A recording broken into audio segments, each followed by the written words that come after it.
India would go on and lift the World Cup title after defeating Sri Lanka. This has been predicted by an Indian Sharma bird in Allahabad, who has earlier predicted the Indian win at Mohali.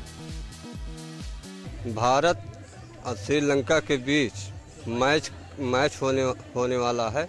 उसके विषय में श्यामा पच्छी ने बताया है कि भारत और श्रीलंका के बीच जो हो रहा है, भारत जीतेगा। A number of people were witness to this event. पर्ची में भारत इंडिया का ही नाम है और हमने देखा है हमारी नजर के सामने, इसलिए।